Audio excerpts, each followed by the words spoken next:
एक Islamabad high court के तगड़े जज साहब जो है जस्टिस तारिक जहांगीरी, ये नाअहल कर दिए गए हैं। और नाअहली का जो तरीक़ाकार अपनाया गया वो बड़ा हैरानकुन है। अमूमन जजेस को घर भेजने का या उनको फारिग करने का जो एक फ़ोरम है या एक प्रॉपर तरीक़ाकार है वो सुप्रीम जुडिशल काउंसिल है। यानी किसी भी जज के ख़िलाफ़ कोई शिकायत आती है तो वो सुप्रीम जुडिशल काउंसिल में जाती है और वो एक फ़ोरम है जहाँ से किसी भी जज के ख़िलाफ़ कार्रवाई हो सकती है या उन्हें घर भेजा जा सकता है। लेकिन आज एक नई रिवायत कायम की गई कि जजेस ही आपस में ही एक दूसरे का केस सुन के किसी दूसरे जज साहब को फारिग कर रहे हैं और ये मामला बना जाली डिग्री केस का। इसका इल्ज़ाम लगा के उन्हें घर भेजा गया। ये सारी तफसील आपके इल्म में है, मैं बहुत ज़्यादा डिटेल में नहीं जाऊँगा। 9 दिसंबर को जज साहब को नोटिस हुआ और 18 दिसंबर को उन्हें नाअहल करार दे दिया गया और उन्हें कहा कि जनाब आप तो वकील भी नहीं बन सकते थे, आप जज बन गए, इसके भी अहल नहीं थे, चलें अब आप घर जाइए। और ये कहा गया कि वजारत कानून जो है वो उन्हें डी नोटिफाई कर दे।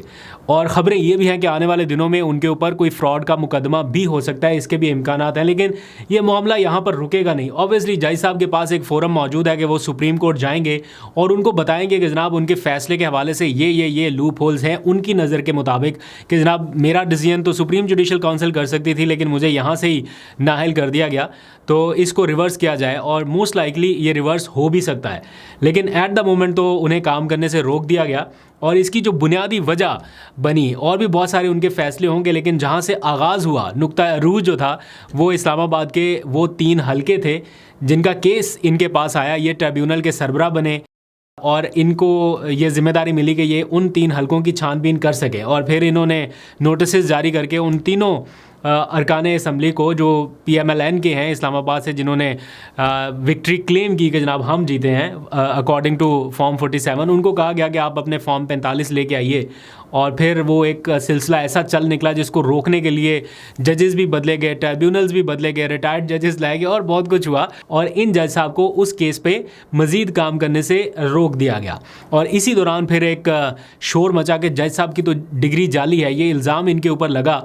और फिर जैसे ही इल्ज़ाम लगा उसके बाद फिर नतीजा जो है वो आपके सामने है। तो ये हुआ जज साहब के साथ। ये आज की एक बड़ी खबर है, इसको बहुत सारे हल्के मुख्तलिफ नज़रों से देख रहे हैं। कुछ कह रहे हैं कि ये ऐसा प्रेसिडेंट सेट हो रहा है कि आइंदा कोई भी जज अपने फेलो जज को घर भेज सकेगा बड़े आराम से, हाई कोर्ट्स अपने ही जजेस को घर भेजने लगेंगी। और कुछ लोग कह रहे हैं कि नहीं नहीं नहीं, ये तो बड़ा अच्छा हुआ और ख़ुद एहतसाबी है, सो ऑन, बहुत सारी चीज़ें चल रही हैं। देखते हैं कि हायर फोरम्स पे जाके इसका क्या फ़ैसला आता है। अब आगे आ जाइए ज़रा, पाकिस्तान तहरीक इंसाफ के कैंप में क्या चल रहा है, थोड़ी अपडेट्स मैं आपको वो भी बता दूँ। आपको पता है कि ठीक एक दिन के बाद तहरीक तहफ़्फ़ुज़ आईन पाकिस्तान के प्लेटफॉर्म से वो एक कौमी कॉन्फ्रेंस करने जा रहे हैं। हमने आपको बताया था, बल्कि ये ख़बर हमें बताई गई थी कि ये फ़ैसला हुआ कि पाकिस्तान पीपल्स पार्टी को इंगेज किया जाए, PMLN को नहीं, पीपल्स पार्टी को इंगेज किया जाए और उनको किसी तरह से मुशावरती अमल में शामिल किया जाए। लेकिन इसके ऊपर बहुत सारे हलकों में तनकीद हुई कि जनाब हुक्मरान इत्तेहाद तो पीपल्स पार्टी और मुस्लिम लीग नून दोनों ही हैं, और जो भी इस टाइम हो रहा है PTI के अगेंस्ट हो रहा है या इमरान खान के अगेंस्ट हो रहा है, उसमें किसी एक को लिवरेज नहीं दी जा सकती कि ये कर रहा है और ये नहीं कर रहा। तो दोनों हुकूमत में शामिल हैं, दैट मीन्स कि ये दोनों जमातें ही हुकूमत हैं, बेशक वो वजारतों में शामिल है या नहीं है। तो इसके ऊपर काफ़ी तनकीद होने लगी। PTI का या जिन लोगों ने ये उस टाइम फ़ैसला किया था उनका मौक़िफ़ ये था कि नहीं, पीपल्स पार्टी कहीं कहीं पे रेजिस्टेंस दिखा रही है, वो मुकम्मल तौर पे इस सिस्टम का उस तरह से हिस्सा नहीं है। लेकिन फिर पार्टी में डिस्कशन चली और अभी थोड़ी देर पहले की ये अपडेट है, एक फ़ैसला ये किया गया कि पीपल्स पार्टी को इन्वाइट नहीं किया जाएगा।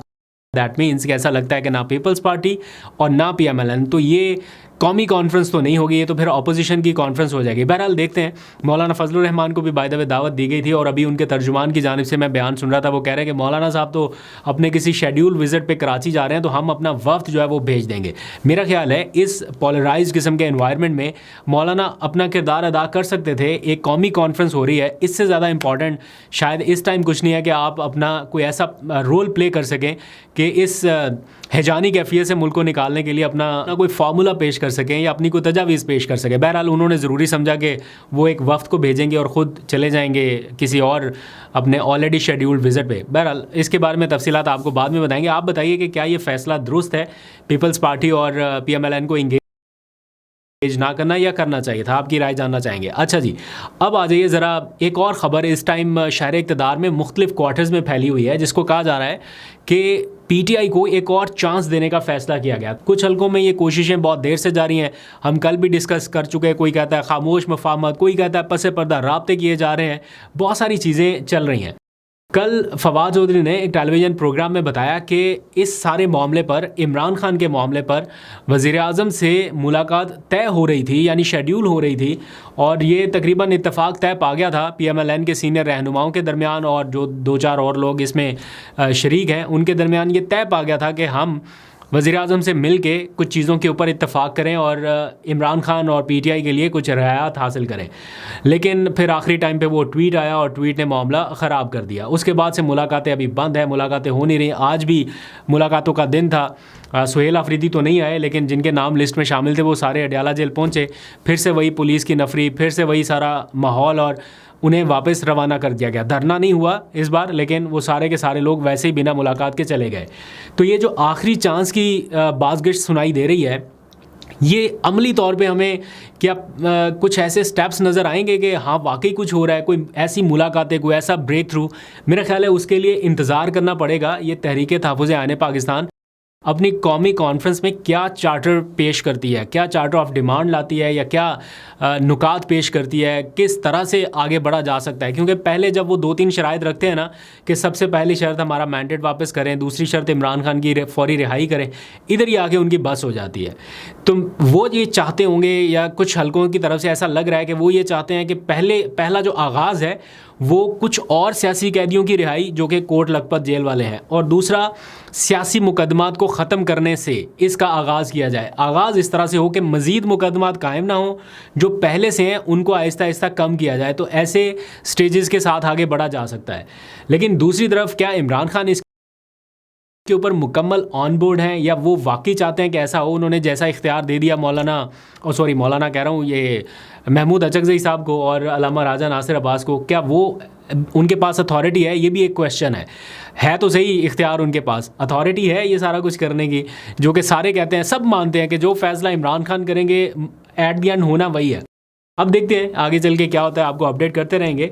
इसी दौरान सुहेल अफरीदी जो हैं उन्होंने भी कुछ थोड़ा सा, आप देखें आज अडयाला जेल नहीं आए, और अपना जो गवर्नेंस का मामला है उसको उन्होंने फोकस में ले लिया है, उसके ऊपर वो फुली फोकस नज़र आ रहे हैं। ये हर दिन उनकी हमारे पास चूँकि अपडेट्स आ रही होती हैं, आज सीएम इधर जा रहे हैं, आज इधर जा रहे हैं, आज यहाँ पे, अभी उन्होंने हस्पतालों के हंगामी दौरे शुरू किए, फिर स्कूल्स के अचानक विज़िट्स पे वो पहुँच गए, जेलों का दौरा कर रहे हैं। अडयाला जेल में तो वो नहीं जा पा रहे, ना उनको मौका मिला, लेकिन जो पेशावर की सेंट्रल जेल है मेरा ख्याल है वहाँ पर वो गए, और जो फुटेजेस मौसूल हुई, जो एनवायरनमेंट हमारे पास हमें देखने को मिल रहा है कि कैदी वहाँ पर किस किस्म के एनवायरनमेंट में रह रहे हैं, किस तरह की सहूलियात के साथ रह रहे हैं, जो नशे के आदी कैदी हैं उनको किस तरह से ट्रीट किया जा रहा है। ये जेल में इस्लाहात का जो मॉडल एक वो दिखा रहे हैं, ये बड़ा अच्छा है, बहुत अच्छा इनिशिएटिव है।